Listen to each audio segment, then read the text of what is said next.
We got a lot of cars lined up here, and I'm trying to make my way to the park, Guelph Lake. It's about 30 plus degree weather, but the sun's kind of gone away. I'm hoping there is no major downpour, but there is a very likely chance that I might run into a downpour and I just might have to head home. So this is just a quick little rant, quick little jaunt.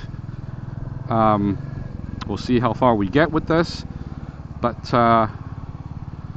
there is really no purpose to this video other than me making observations on a motorcycle and talking to you. So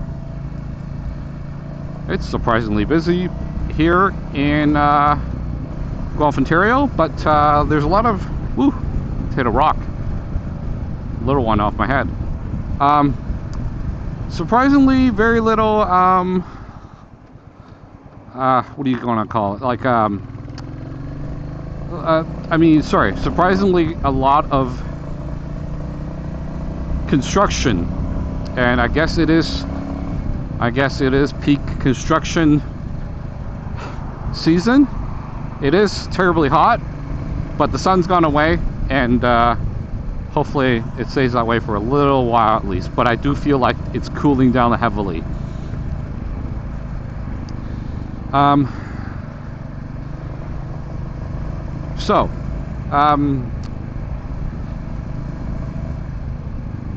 kind of think about where I started with motorcycling and where I am now, and my comfort with riding a motorcycle in heavily congested. It's terribly busy today. It is rush hour, I suppose. And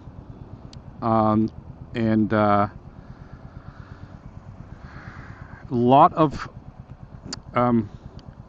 time I've taken out to get comfortable where I am on the motorcycle, and for the first month or two, weather permitting, because I got my motorcycle late October, I was just trying to get comfortable on a motorcycle. I didn't do a lot of these type of roads. I did a lot of suburbs that were very devoid of traffic, and I kind of ventured out from there, eventually getting out to riding in busy city traffic and things like that, couple of jaunts on the highway, but it's about comfort and not pushing it. I feel like is my word of advice, and most of this is going to apply to you guys who are maybe starting out or thinking of starting out.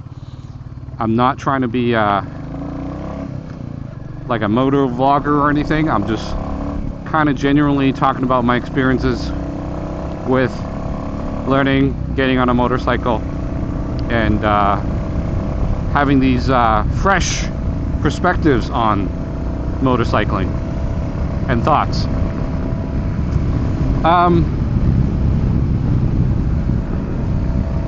I've gotten a windshield on my Bullet 350, and I prefer it. I don't know how people ride motorcycles. I'm feeling like I'm getting hit by pellets of rain or something. I'm hearing like a little pattering on my helmet, and it does seem like it might be rain. It feels like there's hail coming down on me, and I don't see anything. And now I'm worried whether or not I should just quit and turn this home. And it could be just my jacket flapping around. I am really not sure what's going on here. Now that I think about it, I think my collar, the collar of my shirt, I think is flapping around and hitting my helmet.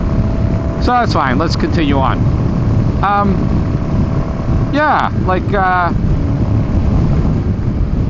It is troubling to see that there's busy peak motorcycle season, a lot of accidents and crashes on motorcycles. And there's some corn. Maybe I should pick up some corn. I wonder if I have cash. You know, some corn would actually be pretty good. Maybe on the way back, if it doesn't hail or rain and there's time to stop. Yeah, so losing my train of thought, but I'm new at this. I'm new at talking and riding on a motorcycle.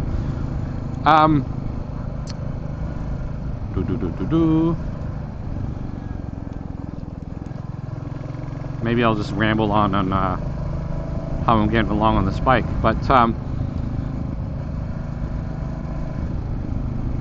the windshield, I prefer it. I don't know if I would want something that is overly massive. Like, I still get a good flow on this motorcycle to my head, my arms. Gives me I'm still feeling pretty comfortable right now, even though it's near 30-degree weather. I did recently get myself a full face helmet. It's an HJC C10 helmet. Just today I got my second Cardo Spirit headset put in, and I like the comms. Just being able to play music, to be able to record conversations. So right now I'm currently recording on a GoPro and recording the audio separately to my smartphone through the Cardo headset, and it seems to be pretty good. I wanted something that's going to be minimal for me recording these things, and I wanted something that wasn't going to just take up all the dash real estate. I don't like the look of just too much stuff on my console, my dash here. So all I've got right now currently on my bars is just my phone and my little GoPro Hero Black. That's it. The audio can be recorded to my smartphone, and I use Premiere to kind of like sync up the audio and the video. So that's how these footages you're seeing are coming through. Having the windshield, another benefit I realized having this windshield is putting the GoPro behind it might seem a little odd. The upside is that I don't get splatters, and I don't get things on a lens that wrecks the image quality, but you do get this like wobbly windshield in front of you. I don't know. I like the look. I like the aesthetic. It does remind you that you're on a motorcycle. It does, however, keep you from picking up like wind noise. So the fact that this GoPro is situated right behind the windshield really helps with the noise that I'm experiencing on this bike.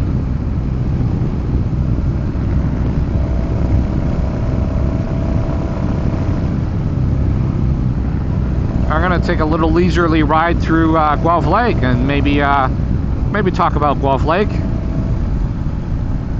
See what people are doing out here on by the waters. But I'm feeling like a cold breeze coming in, and it's kind of refreshing. The sky doesn't look terribly cloudy yet, so maybe there's still a little bit of time to do a little quick run through here. But this is my favorite place to ride a bike. I'm just out in the countryside, in the environment, just putting through, taking my time, seeing the things, the smells. And I'm gonna have to stop here to give my throw my pass over so I can get into the park.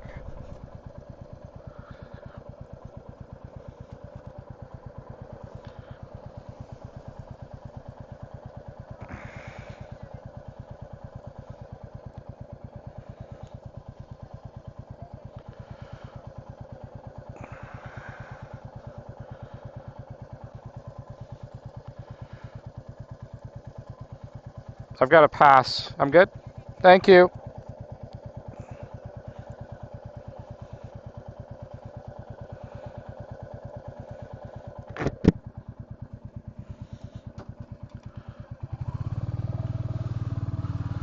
So you may have seen me do a little ride through Guelph Lake previously, and I didn't really talk it there. I just kind of rode through. But Guelph Lake is a man-made lake. Man-made in the sense that it was originally part of the river system, and back in the early times before there was a dam put into this lake, floods were common, especially further down into the city of Guelph, downtown Guelph, and there would be disasters. So once a dam was put in, I think what they actually did was buy a bunch of farms outright and flooded this area, so it became a lake. So you can sail, you can go on the water here. I believe trolling motors are allowed, but not like a serious motor or anything. You can swim. There's a lot of fishing that goes on here. Now the clouds are really starting to roll over, and I'm wondering what I should do. Should I start going home or what? If it rains, I won't be too mad. I will probably shelve the bike, take it out for a good bath, give it a wash after. But it is nice out here, especially riding through the cold pockets. Nice and breezy.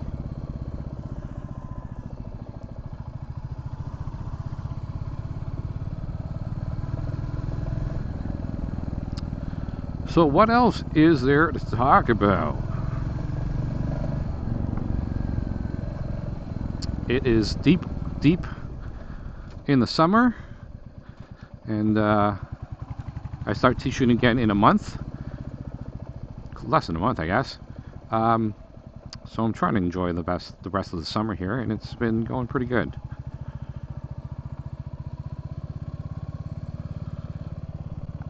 But I can see the clouds are rolling in, so maybe I'll speed things up through here and keep going. But if you ever look up Guelph Lake on Google Maps, you could actually see roads underneath the water, and you can see where the roads go in, and they are kind of visible on Google Map or Google Earth, so that's kind of cool. And I've heard people mention that if you go into the water, sometimes you can still see like old bridges and roads that were here originally. There's a good spot to get some ice cream and a drink. The waters are getting a little choppy or ripply or choppy, I don't know.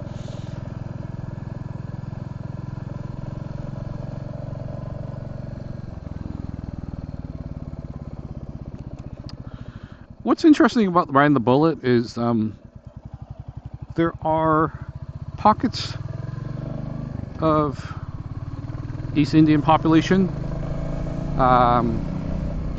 that recognize the Bullet and the brand, and they asked me where I get it. They had one back in the day, or back in their old country, and they would just ask me all these questions about the Bullet, and some of them, didn't have or didn't know that have not seen the current reiteration of the Bullet. They have questions like how much it costs, does it have ABS, things like that. They're just genuinely curious, and I think it brings a lot of curiosity, but also just like astonishment. They see it here, they're like, wow, never thought I'd see one of those here. So there's that. But it's just, I think the Bullet 350 is a gorgeous looking motorcycle. It looks cool. It looks so different from the sport bikes out there and the cruisers. Just different. And I like that it's nimble. And I'm starting to look at taking some bigger trips on the motorcycle. Not riding, but specifically, but maybe possibly trailering it. And I think for a motorcycle this size, being a 350, the ability to trailer, the ability to just like pop it on, go somewhere, pop it off. You're not forced to like grind it out and take, you know, epic rides just to get to where you want to ride. I can sit in my car, drink iced coffee, you know, eat junk food, and actually go to where I want to ride, and then ride my motorcycle there. So it's kind of cool. Yeah.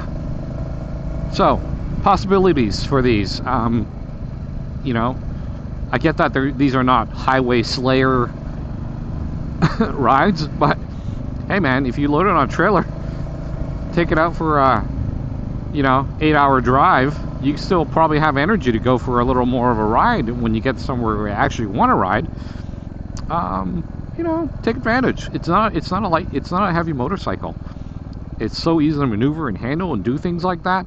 I have a little 4x7 trailer, and it's just like a household utility trailer. But man, like I can strap it on, go for within 20 minutes, and I could be going somewhere. Interested to explore that option, and also just maybe perhaps even motorcycle camping without hauling the gear. Just motorcycle trailer camping, I guess. That could be a cool little possibility. It's definitely getting cooler. The beach is not that terribly busy today. This place is not that busy today, but I guess it's a weekday, so yeah. A lot of campsites around here.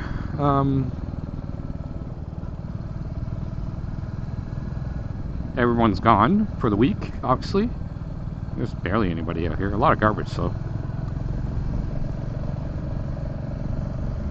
A lot of people cleaning up. Yeah, the beaches it's pretty quiet out here.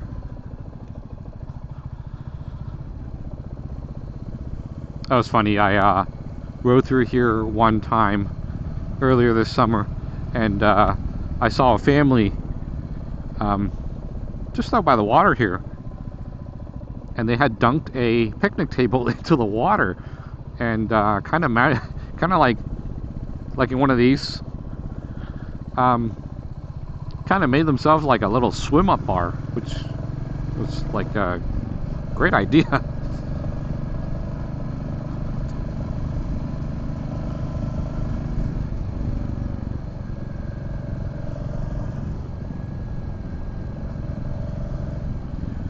So yeah, there's places you can launch your kayak, canoe, places you can go paddleboarding, go fishing. A lot of open space, actually.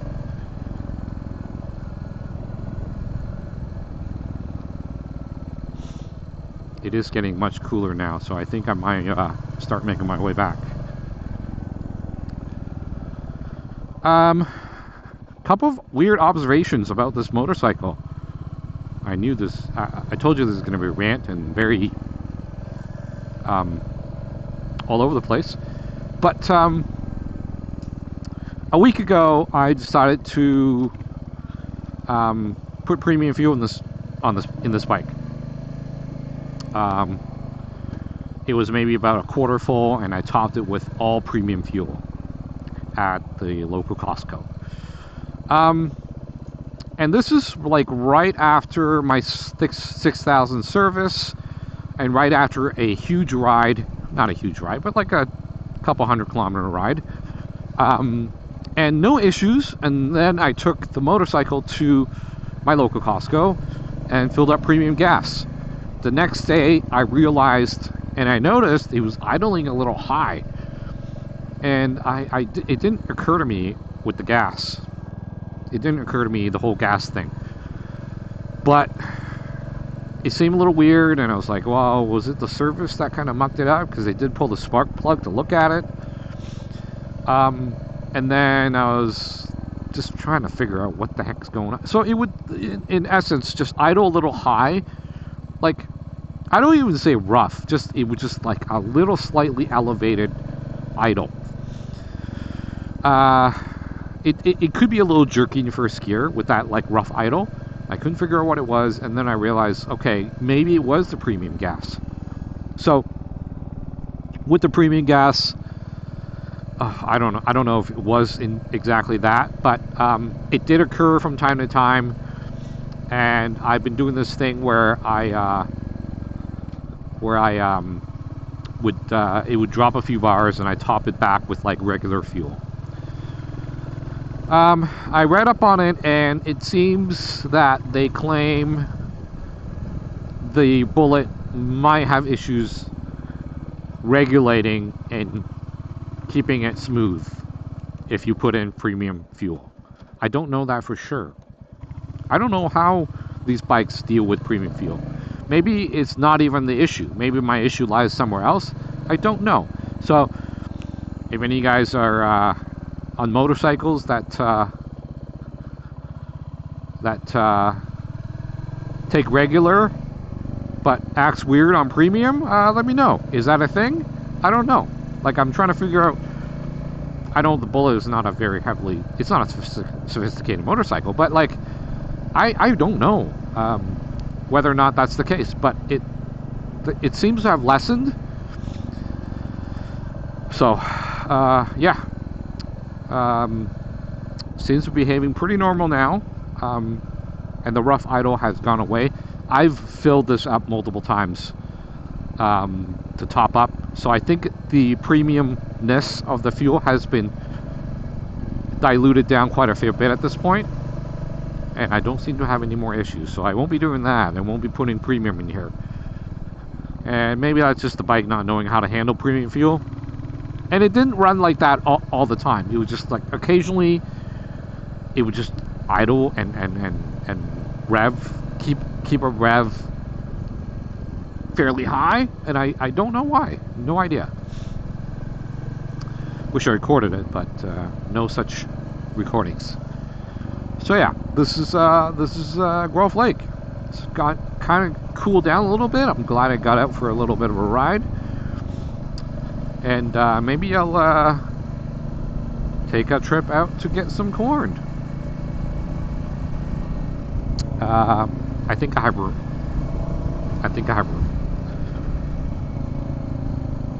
Oh, dude. Oh, I do have cash, but oh, jeez. Oh, no, I'm gonna have to pull over and find out how much cash I've got. But I'm sure it's pretty much a cash-only business.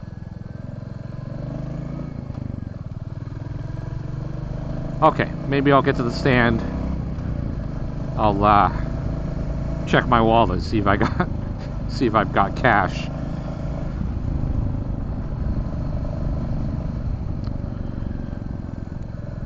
Maybe this is a good time to tell you about the story of Todd. I don't know. I don't know what Todd looks like, but when I remember when I was a child, I was like probably like 10, 9. I would pull over. I would ride my bike, and I hang out and at my friend Gerald. And Gerald had a sister. I forgot her name, but her sister had a boyfriend, Todd, who would always ride a motorcycle by the house, and he'd drop off like a basket of strawberries or like, I don't know, all kinds of treats. And I'm thinking, man, this guy Todd must have really liked this girl. But never met him. But I remember we'd come down after he takes off, and we'd hear his motorcycle leave, and you'd be like, oh, what did Todd bring today? And that always kind of stuck with me. I don't know why, but so whenever I'm on a motorcycle, I would stop by at farmers markets, you know, sandwich joints, and I pick up a little something, right? A little something to bring home to the kids. But anyway, that's the story of Todd. It's now gotten a lot cooler, and I'm gonna start making my way to that corn stand. I don't know how these corn handles been out in the sun like that. I will have to assess and examine the goods, see what we got, see what we're working with. I should just call this video a corn run, because hey, it was done. If I managed to pick up some corn, that is.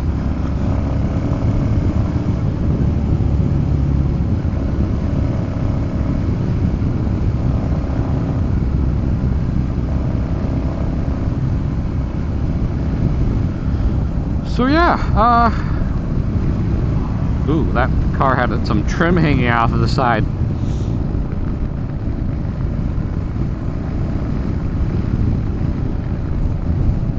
So yeah, now that I've got two helmets, I've always had two helmets, but now that I also have two helmets that are like wearable and they're comfortable, so I've got an HJC C91, that's my modular setup, and I've got this C10, and the HJCs are just comfortable.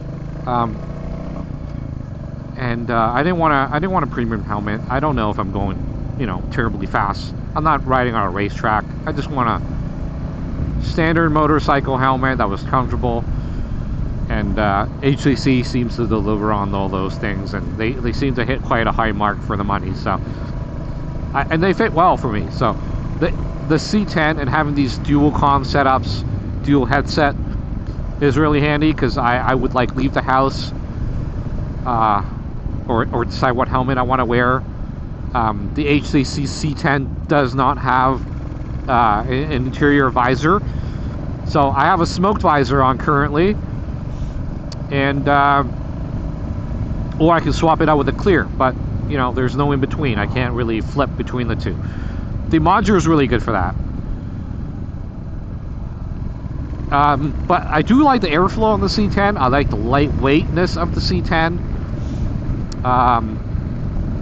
The fit is just as good, and for a full face helmet, it slips on really well. It's just comfortable to put on and take off. I've had issues where like I tried a shoey and it was like not as comfortable to put on, but once it's on, it was very comfortable.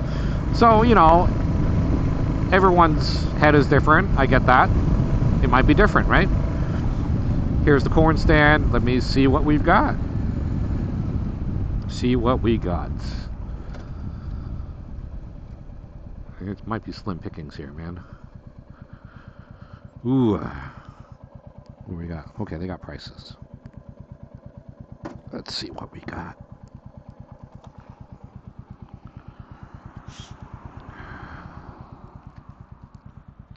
$8 for a dozen, $5 for a half dozen.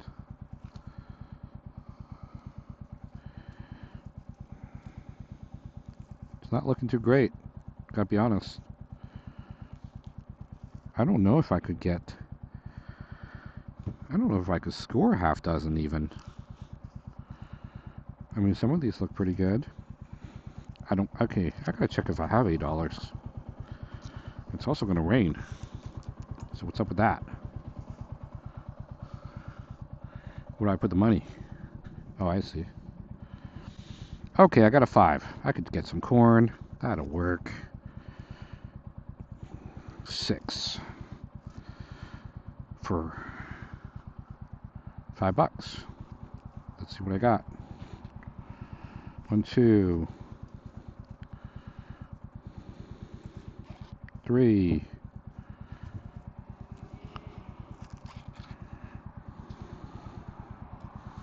4. Not even gonna check all these. There's a lot of corn. They're gonna be out of corn here. I do hear it. I think there's thunder. But what the heck? We got corn. Gonna slip the money in here. Drop these guys in. Look at that. We're gonna take some photos here.